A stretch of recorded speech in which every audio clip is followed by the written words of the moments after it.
Santa Cruz, livrai-nos Deus, nosso Senhor, dos nossos inimigos. Em nome do Pai, do Filho e do Espírito Santo. Amém. Meu Senhor e meu Deus, creio firmemente que estás aqui, que me fez, que me ouves. Adoro-te com profunda reverência. Peço-te perdão dos meus pecados e graça para fazer com fruto deste tempo de oração. Minha Mãe Imaculada, São José, meu Pai e Senhor, meu anjo da guarda, intercedei por mim.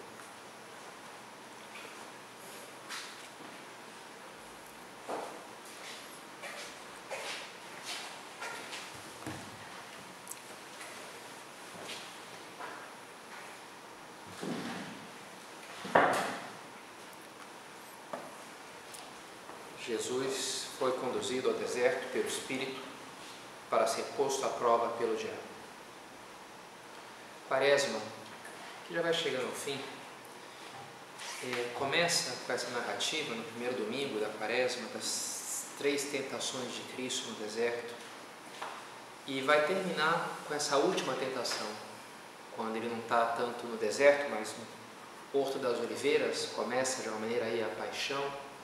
E é como que a última tentação, o demônio volta e briga e joga em cima dele toda a dor que ele vai sentir, e é injusto que é tudo aquilo, e ele sente uma repulsa, uma revolta diante da dor, do sofrimento. Esse combate, esse duelo. E a vida de Nosso Senhor, de uma maneira, a nossa vida tem que aprender da sua vida. Nossa vida também é um combate, a gente veio falando, né? Militia res vita homini super terram. A vida do homem, de cada homem sobre a terra, é um combate, uma guerra. A vida da humanidade também, a Bíblia, como a gente também já veio falando, né, nessa série de meditações para tempos de guerra, a Bíblia começa com um combate contra o demônio lá no Gênesis, primeiro livro, e vai terminar também no Apocalipse, um super combate dos anjos, e aí no meio estamos nós, entre derrotas e vitórias, e no meio dessa confusão toda surge o nosso grande herói, o nosso grande guerreiro, o grande vencedor que é Jesus Cristo. Ronicon, o vencedor, aquele cavaleiro, diz o Apocalipse, né, que saiu para vencer, vencendo. Nos preparamos agora para contemplar na Semana Santa a sua vitória, logo depois da sua aparente derrota total, a sua morte, para aprender dele a como lutar, a como ganhar. E assim chegamos à nossa última meditação dessa série, em que depois de falar disso, a natureza dessa guerra, aliados e inimigos, vamos falar um pouco das armas e estratégias. Como, por que meios, por que caminhos, em que territórios se dá esse combate. O famoso chinês Sun Tzu, desse livro A Arte da Guerra, um pouco maquiavélico talvez, mas muitas coisas interessantes, né? Ele fala, o general experiente primeiro se preocupa em organizar as suas forças de uma maneira defensiva. Primeiro se preocupa de estar ele bem protegido, defendido, para depois se ocupar de atacar o inimigo. Primeiro, também nós vamos pensar primeiro na defesa e depois no ataque. Como é que a gente, por onde vem, qual que é o escudo, por onde vão vir os golpes que pode ser nos recebido? Bem, também vale para isso voltar para o Evangelho. Jesus conduzido pelo deserto ao Espírito para ser posto à prova pelo diabo. Ele jejuou durante 40 dias e 40 noites e depois disso teve fome. Como é que é o combate espiritual que a gente vê nessa passagem do Evangelho? Não é um combate de puxar uma espada, uma lança, mas é quando ele sente fome e vem a tentação, transformar essas pedras em pão. A tentação da fome, a tentação das riquezas, tudo isso ser ateus, se prostrado me adorares, as riquezas do mundo, as promessas do mundo. E a tentação da vaidade, do atirar-se diante da multidão, no átrio do templo, e todos vão ver como tu és o Filho de Deus, porque o Senhor enviará um anjo para ti. E aqui, de uma maneira tão, todas as desordens da humanidade, um pouco resumida nessas 3 tentações: do prazer, das riquezas e da fama. Em todas elas, Nosso Senhor vence uma certa forma de idolatria, que seria por isso na frente dos planos de seu Pai Deus. Não, primeiro é a vontade de Deus. Se por Ele eu preciso ficar sem comer, eu vou fazer isso. Então, por onde nossos inimigos irão nos atacar? Pela direita ou pela esquerda? Por dentro. Esse é o ponto-chave. Diz São João Cassiano, padre do deserto: um homem só pode ser realmente ferido por outro através das paixões que carrega dentro de si, dentro de mim. Por isso está claro que toda a nossa luta é contra as nossas próprias paixões. Interessante, né? Nossas próprias paixões.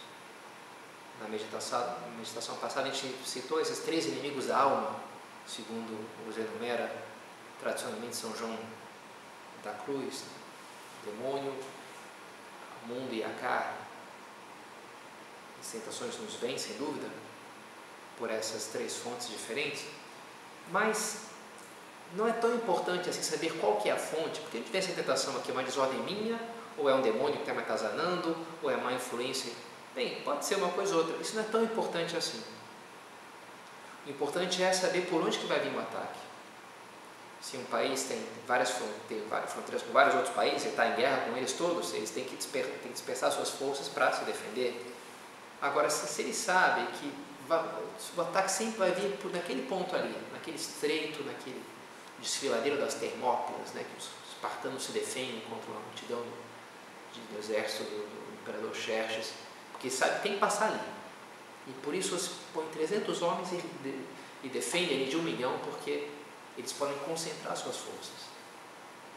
Porque sabe qual que é o desfiladeiro, qual que é as Termópilas da nossa alma, por onde entra o nosso inimigo? A desordem das paixões, das nossas próprias paixões. Onde é que tem que estar minha atenção para me defender? Aí, esse é. Porque aí, esse é o canal pelo qual somos atacados espiritualmente. A desordem das nossas paixões, os nossos pecados. Por isso, o primeiro passo no caminho para voltarmos para Deus é o arrependimento. É a contrição pelos nossos pecados.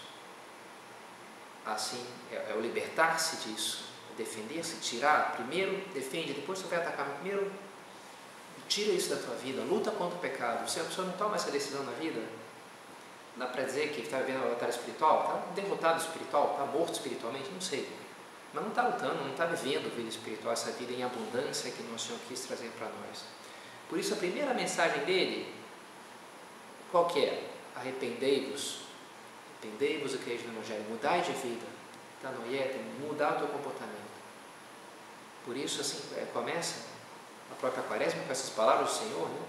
Penitemi, et credete Evangelho, convertei-vos, joga fora essa tua maneira de ser, muda de vida, desacostuma-te com tantas coisas que estão erradas no teu comportamento, na tua maneira de lidar com as pessoas, de lidar-se com Deus, liberta-te disso. Assim começa o Evangelho, a mensagem do precursor de Cristo é basicamente isso, né? São João Batista: arrependei-vos, mudai de vida, chega já de viver dessa maneira. É isso que a gente tem que começar por aí, defendendo-nos desse ataque do inimigo, não deixar que ele domine a nossa vida dessa maneira. O audiobook que eu estou escutando recentemente, o protagonista, história japonesa, o protagonista chama-se Shime Takezo, que é um rapaz forte e um pouco briguento, e sempre foi um pouco maltratado ali pela vida e respondeu também maltratando os outros. É assim, muito corajoso e bom de briga, é forte. Então se acostuma a resolver os seus problemas na base do punho, né?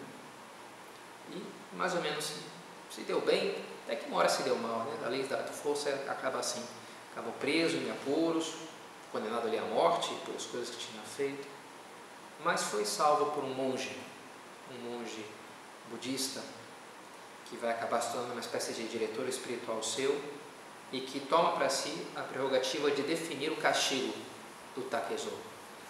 E ele define que ele vai ter que ficar confinado, ao invés de ser morto, executado, vai ficar confinado lá num tempo indeterminado, até que ele achar por bem, numa sala do castelo, do senhor da região. E é o que acontece com o Takezo. E ele fica isolado ali, naquele quarto, por 3 anos, sem que ele saiba a princípio quanto tempo será.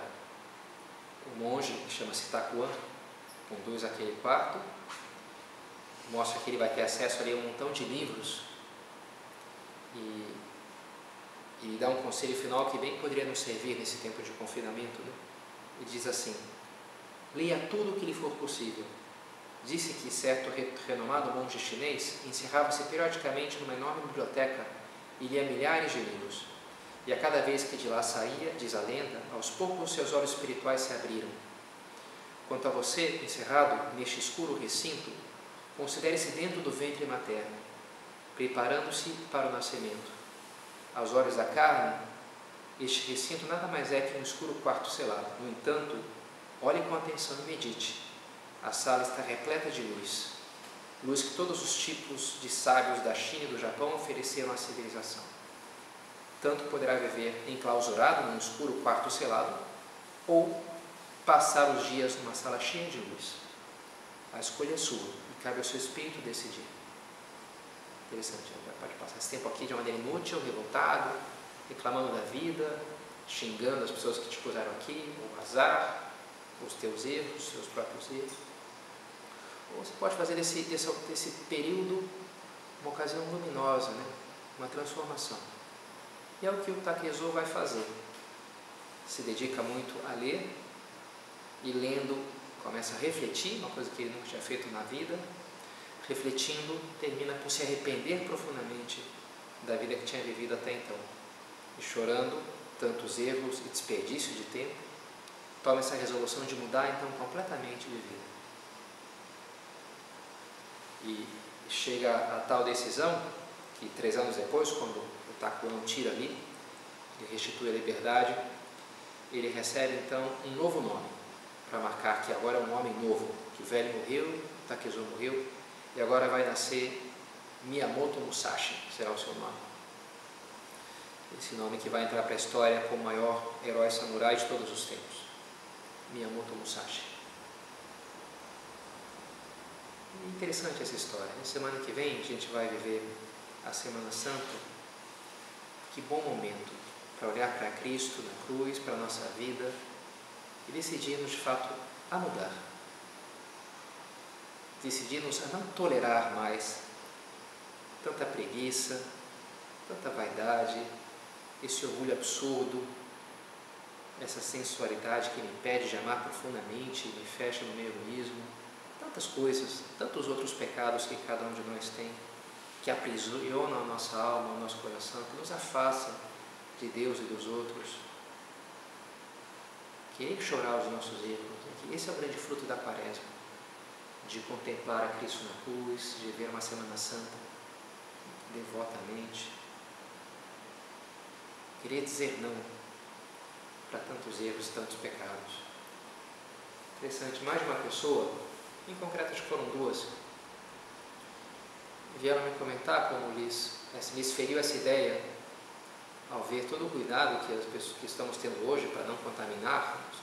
Vai lá e toca, lava as mãos, não sai de casa, volta, põe toda a roupa para lavar, toma banho, toda essa coisa contra o vírus. E diziam, é interessante, ó, se trocasse vírus por pecado, perfeito, né? Essa ojeriza, essa preocupação de se eu tivesse isso para não pecar, olha, eu seria santo. Interessante, é verdade, é verdade. Eu particularmente cultivo um certo ódio, não sei se cultivo, mas tenho aos mosquitos.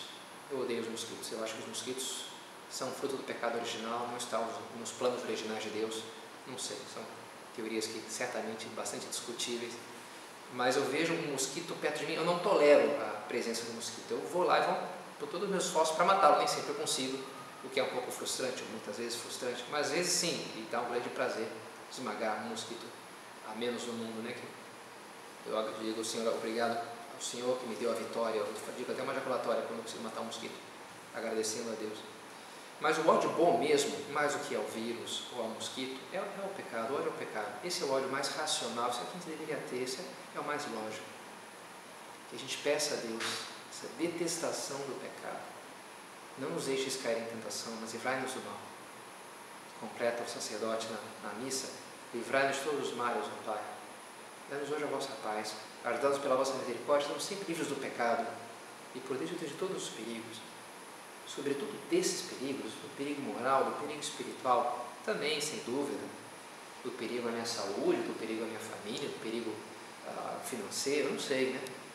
Mas o perigo mesmo, sério, grave, é o perigo moral, o perigo espiritual, é o pecado, né? Isso sim é uma coisa muito séria, que a gente deveria ter uma raiva, um ódio, uma determinação.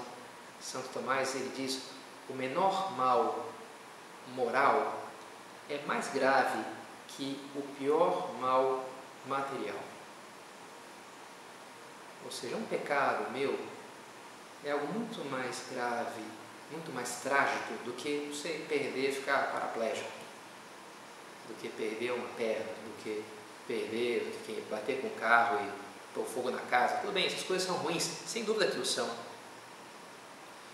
Mas um pecado, eu deixei de ir na missa por preguiça e ali tinha toda um descaso com Deus, uma coisa assim, bem, Deus que se apanha aí, eu quero agora ficar vendo o jogo de futebol. Não sei, né?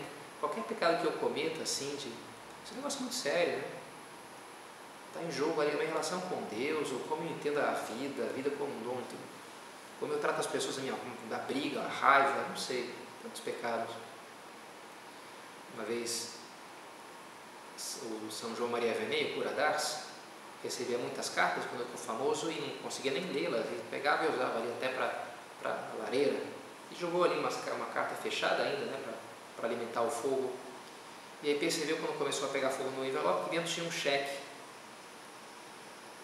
que era uma doação para os seus trabalhos apostólicos, de caridade. Então pegou ali, tentou recuperar, porque sempre precisava de dinheiro para a creche lá que tinha, para as coisas. E tentou apagar o fogo, mas não deu tempo. O cheque se consumiu e ele perdeu aquela doação, que era uma doação gorda.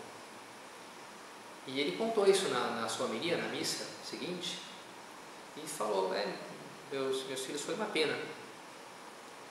Perdi ali um dinheiro que poderia ser útil para a gente. Mas olha, pior seria se eu tivesse cometido um pecado venial deliberado. Ele falou assim, interessante.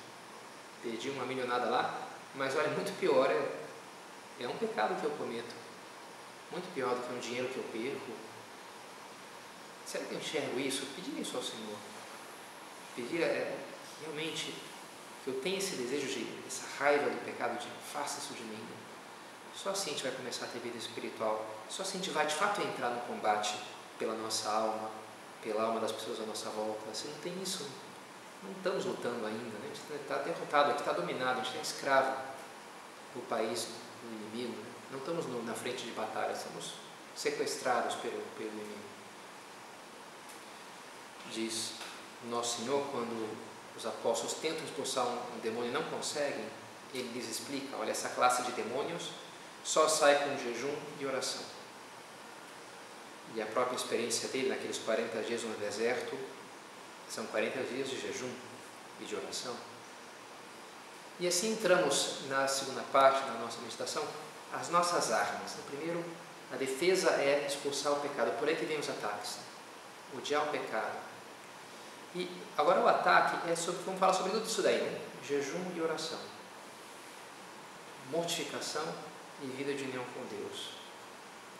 Primeiro, mortificação, jejum, por quê? Porque se é através da desordem das paixões que somos derrubados, o que é preciso fazer? Enfraquecer as paixões, domá-las, dominá-las. Como é que eu faço isso?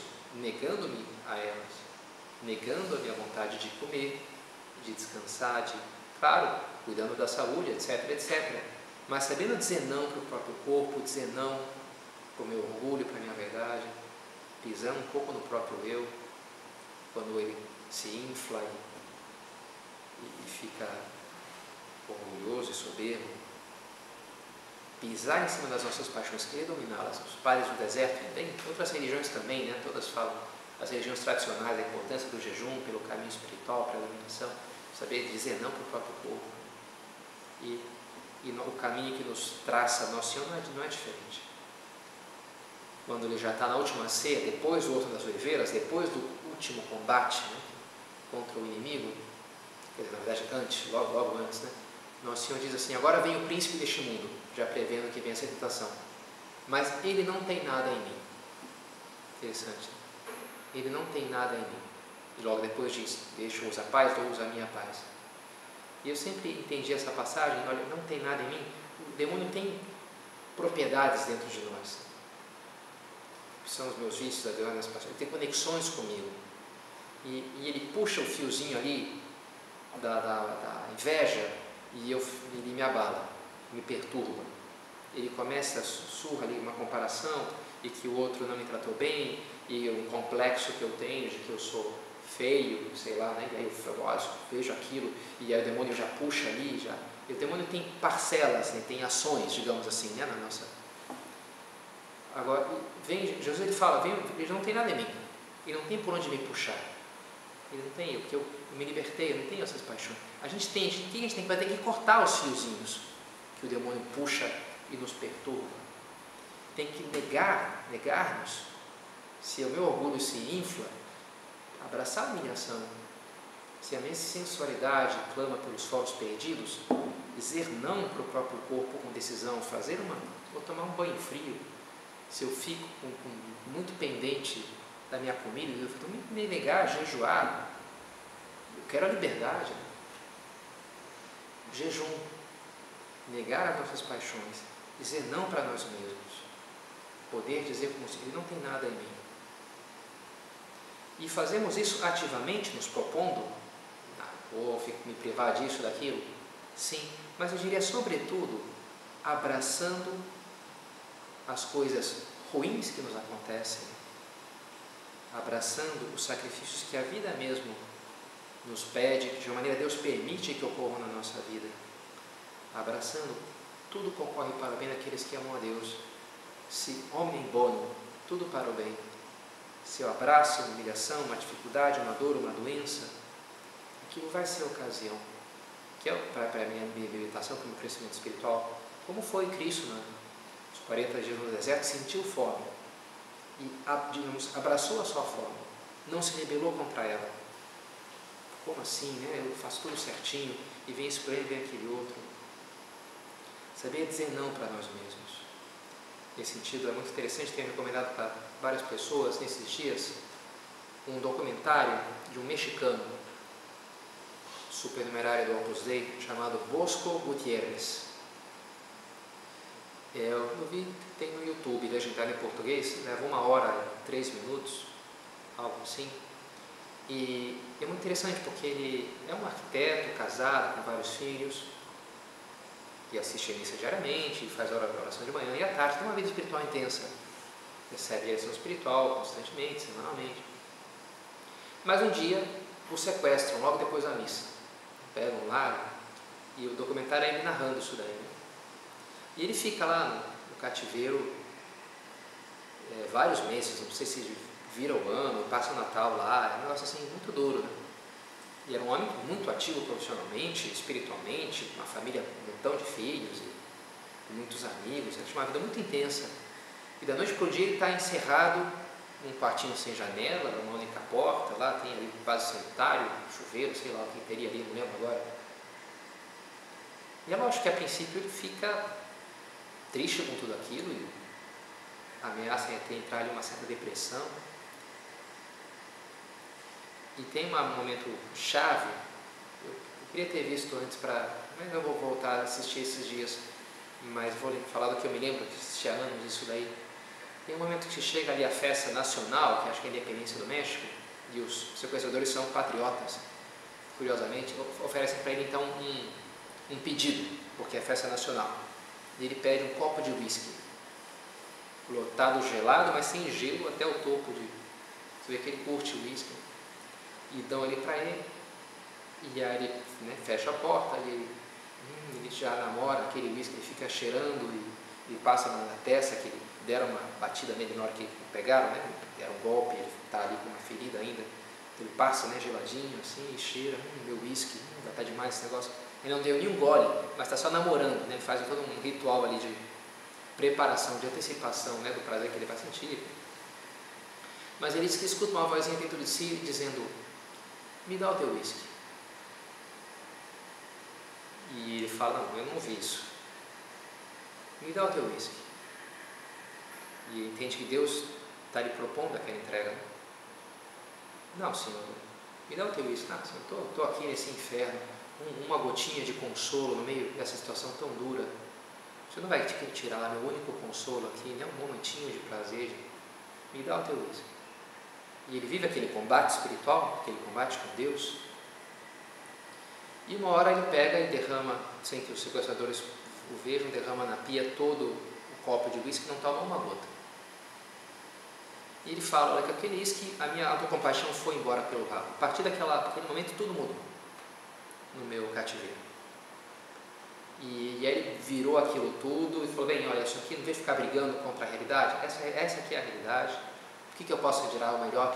E tira o melhor daquilo, começa a fazer exercícios físicos como nunca fez, várias sessões no dia, fica super em forma, tem lá uma Bíblia, ele decora a Bíblia, ele vive, faz a sua oração, reza o rosário completo diário, e no momento de uma missa, né, várias pessoas hoje não estão podendo assistir a missa, ele repassa ali as partes da missa de memória, faz uma comunhão espiritual muito devota.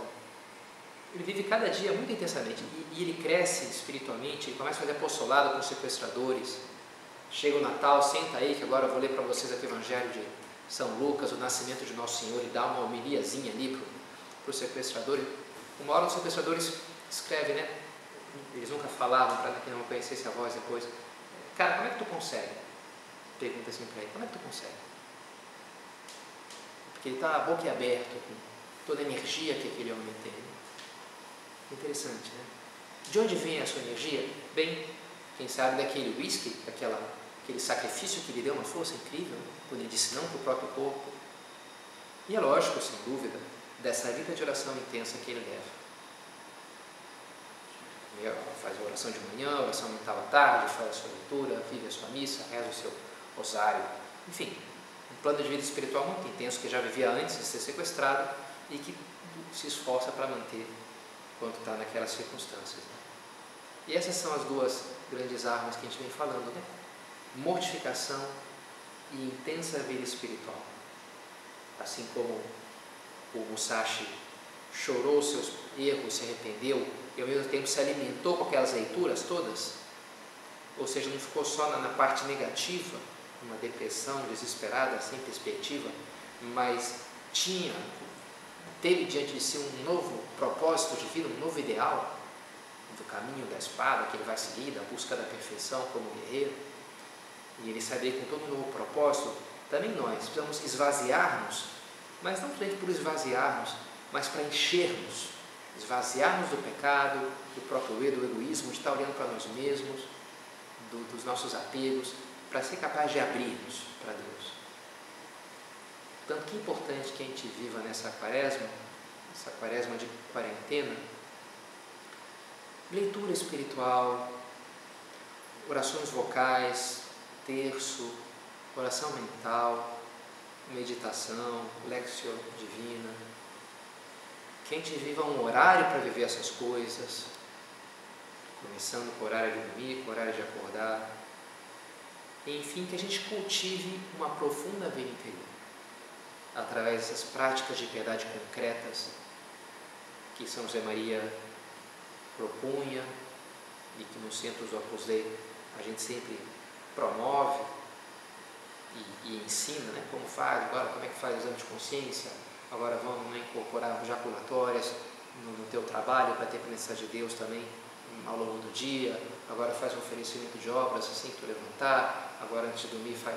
Então a gente pode e devemos encher o nosso dia de piedade, de oração, de dirigir-nos para Deus, claro, não fazer por fazer, não querer viver da noite para o dia uma série de coisas que eu não estou acostumado, tudo tem uma progressão, mas especialmente se estamos confinados em casa, temos que ter um pouco essa atitude ali do Bosco Gutierrez, organizar nosso dia em função da oração, crescer, não afrouxar, mas intensificar a nossa vida de oração, especialmente agora que nos encaminhamos para a Semana Santa, o ápice do mistério cristão.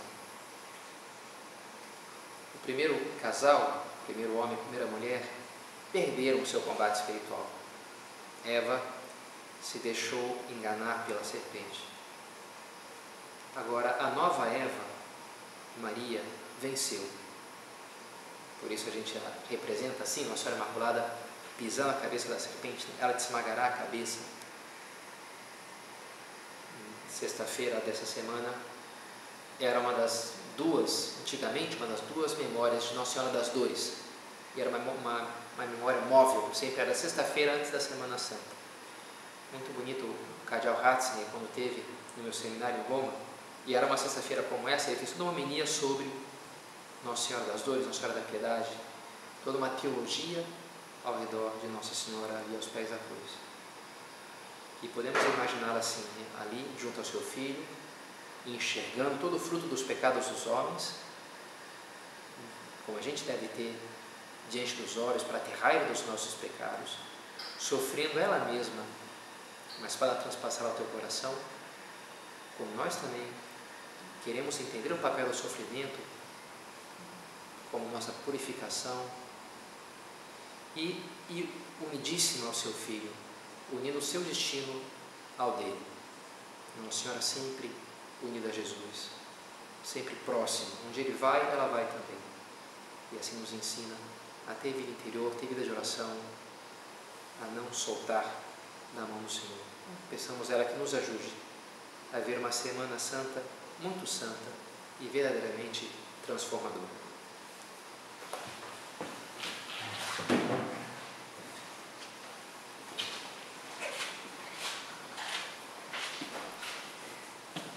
Dou-te graças, meu Deus, pelos bons propósitos, afetos e inspirações que me comunicaste nessa meditação. Peço-te ajuda para a sua vontade.